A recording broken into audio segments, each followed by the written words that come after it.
Cənubi Azərbaycan 1905-11-ci illər məşrutə hərəkatını keçirir. İnşallah 20-ci əsrin əvvəlində İranda bilirsiniz ki, hələ də Qacarlar sülaləsi hakimiyyətdədir. Lakin Qacarlar sülaləsinin idarə etdiyi İranda İngilislər və Ruslar at oynadır. Əsasən İngilislər. Ölkə İngilis kapitalistlərin əlində oyuncağa çevrilmişdir. İstədikləri cür hərəkət edirdilər, əhalini belə müstəmləkə siyasət kimi də əhalini işlədirdilər ucuz qiymətə və İranın xam mal bazasına çevrilmişdilər. Və bu dövrdə ümumiyyətlə insanların bir etiraz forması var idi. Ona deyilir bəstə oturmaq. Bəstə oturmaq bilirsiniz nədir? Bardaş qurub oturursan yerdə. O bəstə oturmaq.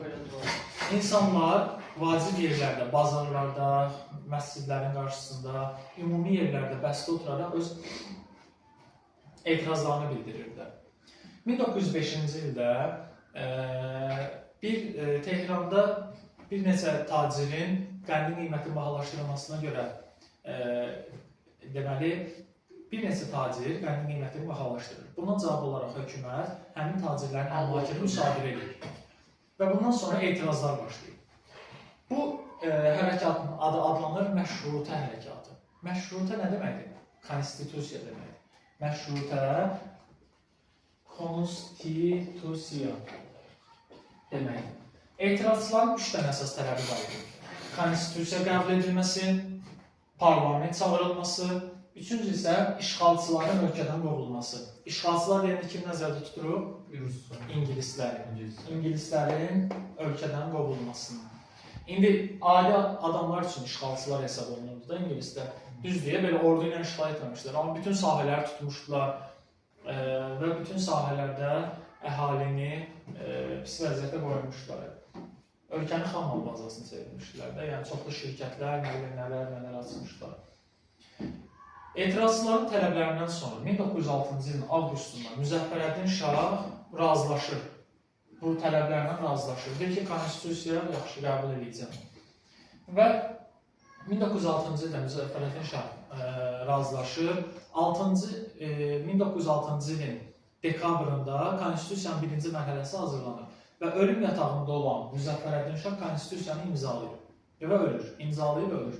7-ci ilin yanvarında hakimiyyətə gələn oğlu Məhəmməd Əli Şah isə deyir ki, mən konstitusiya falan imzalamıram. Atam söz vermişdi konstitusiya, o da öldü getdi. Mən heç nələmir. Və bundan sonra başlayır əhali etirazlara. Əhalinin etirazlarından sonra Məhəmməd Əli Şah da çox davam gətirə bilmir və razılaşır ki, 7-ci ildə konstitusiyanı imzalayır. Amma bir tərəfdən də əhalinin sakitləşməyini gözləyir. Və əhali sakitləşəndən sonra, hansı ki, konstitusiyanın imzalanmasından sonra bir şey dediyim sizə. Əncümənliklər yazmışam bura. Ölkənin bütün ərazisində əncümənliklər yaradıldı. Əncümənlik nədir? Seçkili orqanlardır.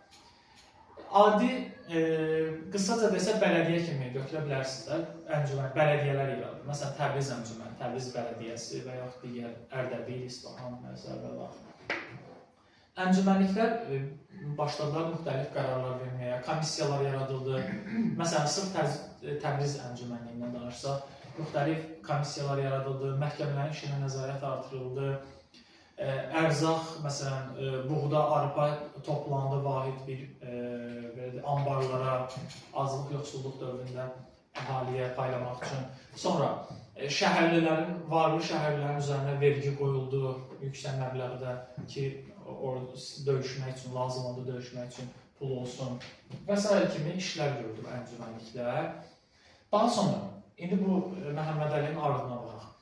Məhəmməd Əli Şah konstitusiyanı imzaladı, ardı ilə gözlədi ki, biraz əhali sakitləşsin. Əhalinin sakitləşməsindən sonra Tehranda da məclis yaradılmışdı. Həmin Tehrandakı məclisi ordusu ilə hücum edərək dağıtdı. Tehranda artıq üsyan yatırıldı. Ondan sonra üsyanın mərkəzi hara keçər? Təbii ki, Təbriz şəhərinə. 7-ci ildə və 8-ci ildə Təbrizdə başlandı silahlı üsyan. Təbrizdəki üsyana rəhbərlik edirdi Səttar xan və Bağır xan. Səttar xan əhali deyirdi Sərdar əməlli və Salar əməlli, yəni milli qəhrəman kimi. Belə. Və Təbrizdəki silahlı üsyanda hərbi deməli, şura yaradıldı və bütün demək olar ki, Cənubi Azərbaycan ərazisinə nəzarət eləməyə başlandı. Ancaq deməli, Qacar hökuməti başladı ruslarla əlaqə yaratmağa, ingilislərlə əlaqə yaratmağa və s. əlaqələr yaradıldı. Səttarxan da ağıllı adam idi. Gördü ki, yəni bu mümkün deyildi. O boyda Qacar dövlətinin qarşısında dayanmaq mümkün deyil. 1910-cu ildə Şah hökuməti Səttarxana məktub göndərir ki, səni gözləyirik Tehranda, gəl burada aydınlaşdıraq, görək nə istəyirsiniz, fikriniz nədir? Səttarxan da əlavə qan tökülməməsi üçün 400 dənə fədai deyirlər onlarda, yəni döyüşçü, könüllü deməkdir. Öz könüllüləri ilə birlikdə gedir Tehranda sarayın qarşısına və bu zaman erməni Yeprevin başçılığı ilə Kazak dəstələri parkda olarkən hücum edir Səttarxan və fədailərin üzərinə. Səttarxan burada yaralanır və ömürlük ev dustağına çevrilir və Tehranda qalır. 11-ci ilin dekabrında yekun olaraq Şah ordusu Cənubi Azərbaycana hücum edir və Təbriz üsyanı, məşğuliyyət hərəkatı yatırılır. Beləliklə, hərəkət yatırılır. Bizim Cənubi Azərbaycanda inqilabla bağlı 3 dənə inqilabımız var, 4 dənə inqilab arasında. 1905-11, 17-20 Xiyabani və 41-46-cı illərdə Pişəvəri. Mütləq şəkildə bir test düşür. Yəni, düşməmək kimi bir şans yoxdur. Cənubi Azərbaycan inqilablarından bir test düşür. Bir də 79-cu il inqilabı var, hansı ki İran İslam Respublikasının yaradılması və burada da Cənubi Azərbaycanlılar iştirak etmişdilər. Amma əsasən dediyim, 5-11, 17-20 və 41-46-cı illər milli inqilablardan suallar düşür. Belə, mövzumuz bu qədər.